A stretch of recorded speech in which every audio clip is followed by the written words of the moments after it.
The Child of Bethlehem is the Word made flesh.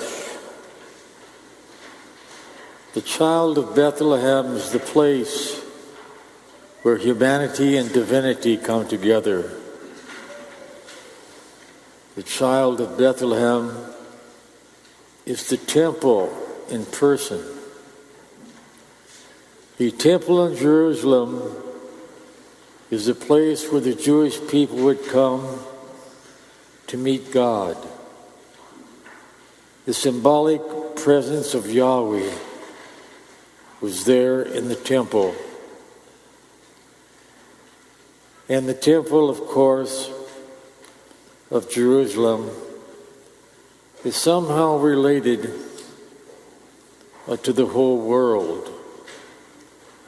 The prophet or the historian Josephus said that God made the world according to a blueprint, and the Jewish people believed that they built the temple in Jerusalem according to the same design as the universe that God made.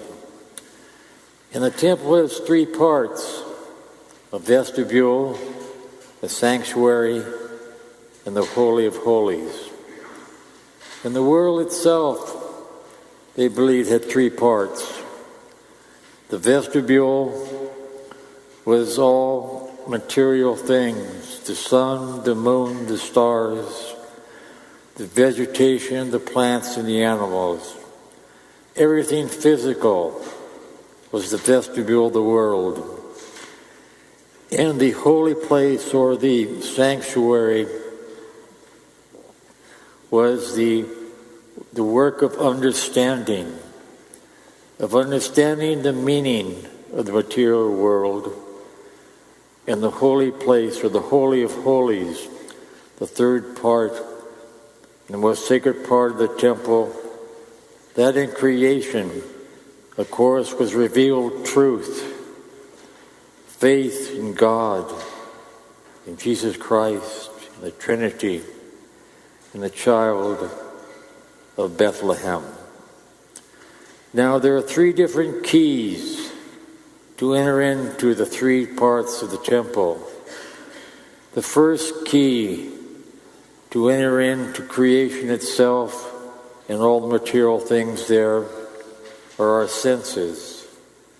The tasting, the seeing, the hearing, the smelling, the touching.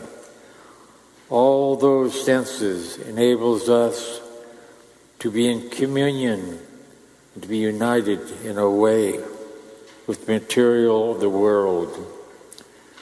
And the second key, of course, was reason. Reason gives us the ability to understand what all that means.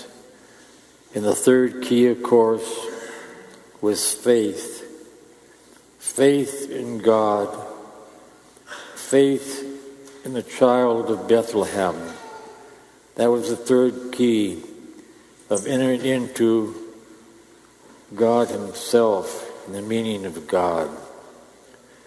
Now, we move from one part of the temple, from the vestibule, to the sanctuary, to the Holy of Holies. We move that way by doubt. Doubt can be positive. To doubt that there is a possibility of finding complete happiness in the material universe. To doubt that is to look beyond it, to realize there's something more, there's something greater. To doubt the possibility that human love can completely satisfy the human heart moves us to somehow search beyond human love for something divine. There are three kinds of vision in the world: the eye, reason, and faith. Each one of these allows us to enter into the world in one way and then into a deeper way.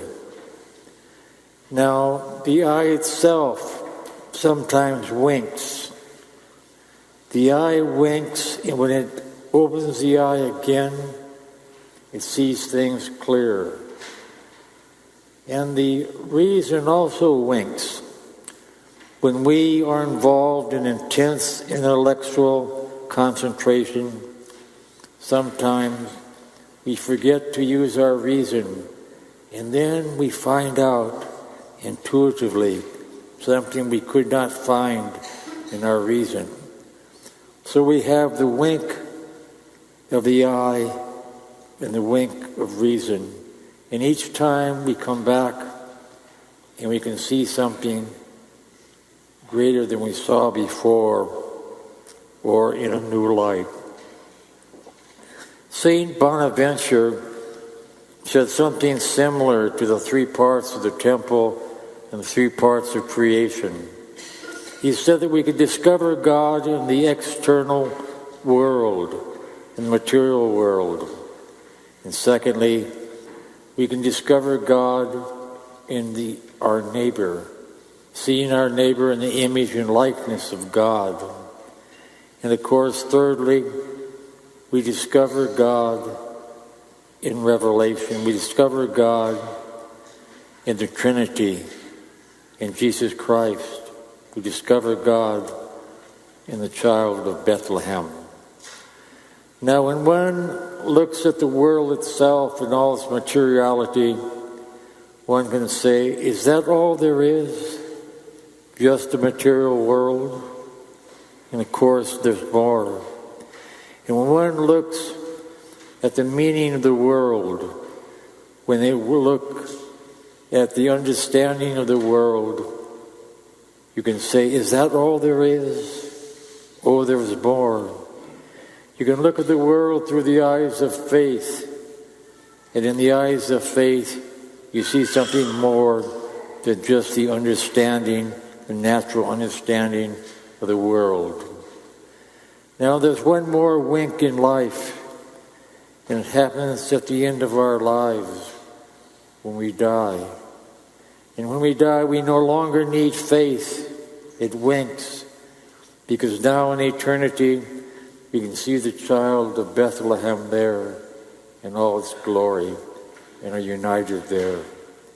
We are all called to pass from the vestibule of creation into the holy place or the sanctuary of creation itself, and go beyond the sanctuary of creation to the very holy of holies, where we're in the beatific vision, and we no longer have to wink because we have God Himself.